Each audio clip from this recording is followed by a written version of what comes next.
स्वागत है आप सबका हमारे चैनल दी अपिक रीडर में।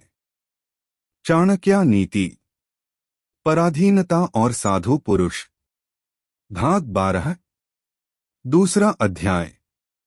पराधीनता। कष्टंच खलु मूर्खत्वं कष्टंच खलु यौवन, कष्टात् कष्टत्रं चैव परगेह निवासन। आचार्य का कहना है कि मूर्खता कष्ट है, यौवन भी कष्ट है, किंतु दूसरों के घर में रहना कष्टों का भी कष्ट है। वस्तुतः मूर्खता अपने आप में एक कष्ट है और जवानी भी व्यक्ति को दुखी करती है। इच्छाएं पूरी न होने पर भी दुख तथा कोई भला बुरा काम हो जाए तो भी दुख। इन दुखों से भी बड़ा दुख है पराये घर में रहने का दुख। पर घर में न तो व्यक्ति स्वाभिमान के साथ रह सकता है और न अपनी इच्छा से कोई काम ही कर सकता है, क्योंकि मूर्ख व्यक्ति को उचित अनुचित का ज्ञान न होने के कारण हमेशा कष्ट उठाना पड़ता है। इसलिए कहा गया है कि मूर्ख होना अपने आप में एक बड़ा अभिशाप है। कौन सी बात उचित है और कौन सी अनुचित है, यह जानना जीवन के लिए आवश्यक होता है। इसी भांति जवानी बुराइयों की जड़ है। कहा तो यहाँ तक गया है कि जवानी अंधी और दीवानी होती है। जवानी में व्यक्ति काम के आवेग में विवेक खो बैठता है, उसे अपनी शक्ति पर गुमान हो जाता है। उसमें इतना अह भर जाता है कि वह अपने सामने किसी दूसरे व्यक्ति को कुछ समझता ही नहीं। जवानी मनुष्य को विवेकहीन ही नहीं, निर्लज्ज भी बना देती है, जिसके कारण व्यक्ति को अनेक कष्ट उठाने पड़ते हैं। ऐसे में व्यक्ति को यदि दूसरे के घर में रहना पड़े तो उसे दूसरे की कृपा पर उसके घर की व्यवस्था का अनुसरण करते हुए रहना पड़ेगा। इस तरह वह अपनी स्वतंत्रता गवा देगा। तभी तो कहा गया पराधीन सपने हो सुख नाही।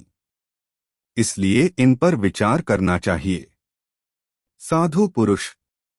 शैले शैले न माणिक्य मौक्तिक न गजे गजे, साधो नहीं सर्वत्र चंदन न वने वने। आचार्य चाणक्य ने कहा है कि न प्रत्येक पर्वत पर मणिमाणिक्य ही प्राप्त होते हैं, न प्रत्येक हाथी के मस्तक से मुक्तामनी प्राप्त होती है। संसार में मनुष्यों की कमी न होने पर भी साधु पुरुष सब जगह नहीं मिलते। इसी प्रकार सभी वनों में चंदन के वृक्ष उपलब्ध नहीं होते। यहाँ अभिप्राय यह है कि अनेक पर्वतों पर मणि माणिक्य मिलते हैं, परंतु सभी पर्वतों पर नहीं।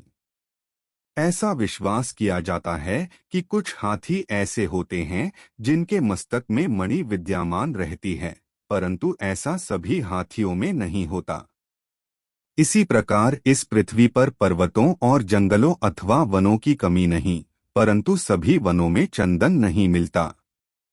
इसी प्रकार सभी जगह साधु व्यक्ति नहीं दिखाई देते। साधु शब्द से आचार्य चाणक्य का अभिप्राय यहाँ सज्जन व्यक्ति से है, अर्थात ऐसा व्यक्ति जो दूसरों के बिगड़े हुए काम को बनाता हो, जो अपने मन को निवृत्ति की ओर ले जाता हो और निस्वार्थ भाव से समाज कल्याण की इच्छा करता हो। साधु का अर्थ यहाँ केवल भगवे कपड़े पहनने वाले दिखावटी सन्यासी व्यक्ति से नहीं है। यहाँ इसका भाव आदर्श समाजसेवी व्यक्ति से है, परंतु ऐसे आदर्श व्यक्ति सब जगह कहाँ मिलते हैं।